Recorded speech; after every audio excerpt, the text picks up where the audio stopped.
ओम शांति सुप्रभात। बुद्धिदाता परमात्मा शिव बाबांकर श्रेष्ठ बुद्धिवान आत्मिक संतान मानंकु ईश्वरीय शुभ अभिनंदन सुस्वागतम। कथारे अछि धैर्यर फल सर्वदा मीठा होइथाय। भक्त सालवेगों कथा आमे समस्ते जानिछे। से परि एक कूलरे जन्म नेइथिले जे माता हेउछन्ति ब्राह्मणी एवं पिता हेउछन्ति जवन। युद्धरे क्षताक्त सालवेगंकर अवस्था दिनकु दिन खराब हेबारे लागि थाए। भल हेबार कौनसी लक्षण देखा जाउ न थाए। एही अवस्था देखी माँ कहिले, पुओ तुमी जदि विश्वासर सहित जगतर नाथ जगन्नाथंकु भक्तिर सहकारे पूजार्चना करिब तेबे प्रभु तुमको भल करिदेबे। एई कथा सालवेगंक मनरे गभीर प्रभाव पकाइला एवं से भक्तिर सह पूजार्चना कले एवं संपूर्ण सुस्थ मध्य हेइगले। एहा परे जगन्नाथंकु देखिबार प्रबल इच्छा को संवरण करि न पारि जीवा पाई मां को कहिले। माँ कहिले, पुओ तुमे रथयात्रा समय रे ही केवल प्रभुंकु दर्शन करि पारिबो। रथयात्रा समय आसीबारु सालवेग पादरे चाली चाली दर्शन निमंते प्रस्थान कले। 750 कोट्स बाट कठिन रास्ता बण जंगल अतिक्रम करी कंटा झटारे क्षताक्त होई मध्य धैर्यहरा न होई धैर्यर सहकारे स्वरचित जगन्नाथंकर जणाण अंतरर सहकारे गाई गाई चली थांती। देखिले रथयात्रार समय हो गलानी, तांकु पहुँचीबाकु आहुरी समय लागिबो। तेणु धैर्यहरा न होई दृढ़तार सहित हृदयर सहित कहिले, प्रभु मु जदि तुमर भक्त हेई थाए तेबे मु न पहुँचीबा पर्यंत तुमे नंदीघोष रथरे मते अपेक्षा करी रहिबो। एवं ताहा मध्य सत्य हेला। रथ अटकी गला। जगत जानिगला प्रभु भक्त पाई अटकी छंती। एठारे एही कथावस्तुर तात्पर्य एही कि जे धैर्य सहकारे कार्य कले असंभव मध्य संभव होई पारिबो। सेथिपाई प्रथमे ज्ञान आधार रे सत्यासत्य को दृढ़ करिबा आवश्यक। एहार आधार हेउछि स्वपरिचय एवं सत्य पितांकर परिचय जे सत्य ज्ञान प्रदान करुछन्ति। वर्तमान सही निराकार शिव पिता स्वयं आसी निजर परिचय प्रदान करी कहुछन्ति, मधुर आत्मिक संतानगण ज्ञानर गुह्य कथा गुड़ी को सिद्ध करिबा पाई विशाल बुद्धि होई नम्रता एवं युक्तिर सहित बुझेइबाकु पड़िबो, जद्वारा अन्य माने एही सत्य ज्ञान को सहजरे बुझी पारिबे एवं द्वंद्वर कौनसी अवकाश रहिबो नाही। कथारे कहा जाए ना, साप मरिबो किंतु बाड़ी भांगिबो नाही। तेबे एथिपाई आवश्यक धैर्यतार गुण। जेहेतु एबे एही पुरुणा कलिजुगी सृष्टिर महाविनाश हेबाकु जाउछि, चारिआडे हाहाकार पड़िबो।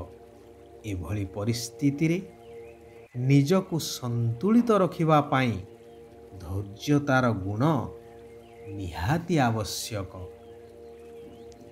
लड़ई समय रे ही ତୁମମାନଙ୍କର ପ୍ରତ୍ୟକ୍ଷତା ହେବ। ଯେଉଁମାନେ ଜ୍ଞାନ ଦ୍ୱାରା ଆତ୍ମଶକ୍ତିକୁ ବଢ଼ାଇ ମଜବୁତ ଅବସ୍ଥା କରିଥିବେ, ସେଇମାନେ ହିଁ ଏହିଭଳି ପରିସ୍ଥିତିରେ ପାସ୍ ହୋଇପାରିବେ। ଆଉ ଯେଉଁମାନେ ବିଚଳିତ ହୋଇଯିବେ, ସେମାନେ ଫେଲ୍ ହୋଇଯିବେ। ଶେଷ ସମୟରେ ହିଁ ତୁମର ପ୍ରଭାବ ଚାରିଆଡ଼େ ଜଣାପଡ଼ିଯିବ। ସେତେବେଳେ ସମସ୍ତେ କହିବେ, ଓହ ପ୍ରଭୁ, ତୁମ ଲୀଳା ଅପରମପାର। ସମସ୍ତେ ଜାଣିଯିବେ ଯେ ଭଗବାନ ଏବେ ଗୁପ୍ତ ରୂପରେ ଆସିଛନ୍ତି ଏହି ଧରାପୃଷ୍ଠରେ। ସବୁଠାରୁ ବଡ଼ ସୌଭାଗ୍ୟ ହେଉଛି ସ୍ୱର୍ଗରେ ଅର୍ଥାତ୍ ସତ୍ୟଯୁଗୀ ରାଜ୍ୟରେ ଆସିବା। ସ୍ୱର୍ଗର ସୁଖ ତୁମେ ପିଲାମାନେ ହିଁ ଦେଖୁଛ। ସେଠାରେ ଆଦି ମଧ୍ୟ ଅନ୍ତ ଦୁଃଖ ନଥାଏ। ସୁଖ ଶାନ୍ତିରେ ଭରା ସମ୍ପୂର୍ଣ୍ଣ ସତପ୍ରଧାନ ଦୁନିଆ। ଏହି କଥାକୁ ମନୁଷ୍ୟମାନେ ବଡ଼ ମୁସ୍କିଲରେ ହିଁ ବୁଝୁଛନ୍ତି, କାରଣ ଏହି କଥା ସମ୍ପୂର୍ଣ୍ଣ ନୂଆ ଅଟେ। କୌଣସି ଶାସ୍ତ୍ର ଆଦିରେ ଏହି ଜ୍ଞାନ ନାହିଁ। ଯେତେବେଳେ ଏହି କଥା ନିଶ୍ଚୟ ହୋଇଯିବ କି ନିରାକାର, ଅଜନ୍ମା, ଅଭୋକ୍ତା, ଅଶରୀରୀ ପରମାତ୍ମା ହିଁ ଭଗବାନ ଅଟନ୍ତି, ଅନ୍ୟ କୌଣସି ଦେହଧାରୀ ଭଗବାନ ପଦବାଚ୍ୟ ହୋଇପାରିବେ ନାହିଁ, ସେତେବେଳେ ଯାଇ ସମସ୍ତ ରହସ୍ୟ ଆପେ ଆପେ ଉନ୍ମୋଚିତ ହୋଇଯିବ ଏବଂ କୌଣସି କଥାର ସଂଶୟ ମଧ୍ୟ ରହିବ ନାହିଁ। ଭଗବାନ କହୁଛନ୍ତି, ନିର୍ଭୟ ଏବଂ ଧୈର୍ଯ୍ୟର ସହକାରେ କାର୍ଯ୍ୟ କରିବା ଦରକାର। କେବେ ବି ବିଚଳିତ ହେବା ଅନୁଚିତ। ଏବେ ଏହି ଦୁନିଆ ବିନାଶ ହେବାକୁ ଯାଉଛି, ତେଣୁ ଅଧିକ ଧନ ଆଦି ଏକତ୍ରିତ କରିବାର ଲୋଭରେ ଆସିବା ଅନୁଚିତ। ଗାୟନ ଅଛି ନା, କାହାର ଦବି ରହିବ ମାଟିରେ, କାହାର ରାଜା ଖାଇବ, କାହାର ଚୋର ଲୁଟି ନେବେ, କିନ୍ତୁ ସଫଳ ହେବ ତାର ଯିଏ ସଚ୍ଚା ଈଶ୍ୱରୀୟ କାର୍ଯ୍ୟରେ ଲଗାଇବ।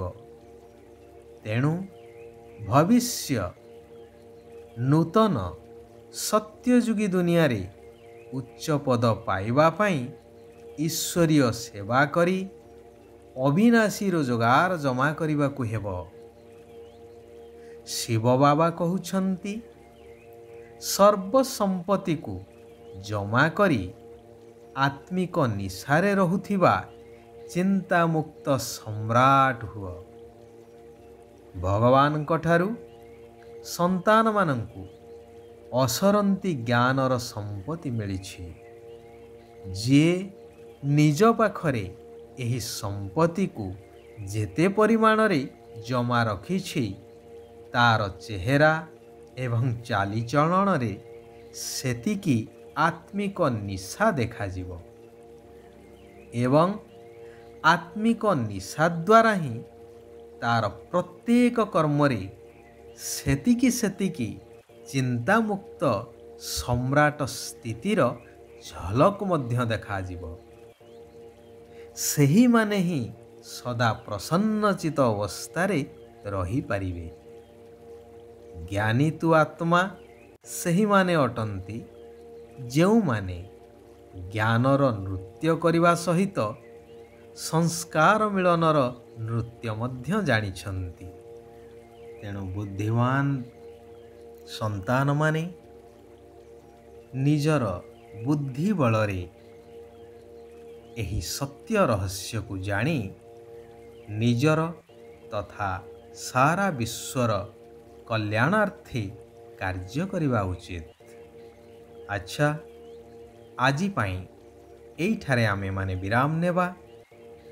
ଆସନ୍ତାକାଲି ପୁନଶ୍ଚ ଆମେମାନେ ସେହି କଲ୍ୟାଣକାରୀ ପରମାତ୍ମାଙ୍କର କଲ୍ୟାଣକାରୀ ମହାବାକ୍ୟକୁ ଶ୍ରବଣ କରିବା ଏବଂ ନିଜର ଜୀବନରେ ଧାରଣ କରିବା ପୂର୍ବକ ନିଜ ଜୀବନକୁ ଶ୍ରେଷ୍ଠ କରି ଗଢ଼ି ତୋଳିବା ଏବଂ ସାରା ବିଶ୍ୱକୁ ନୂତନ ସୃଷ୍ଟିରେ ଗଢ଼ିବା କାର୍ଯ୍ୟରେ ସହଯୋଗୀ ହେବା।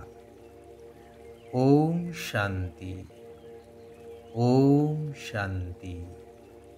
ଓମ୍ ଶାନ୍ତି।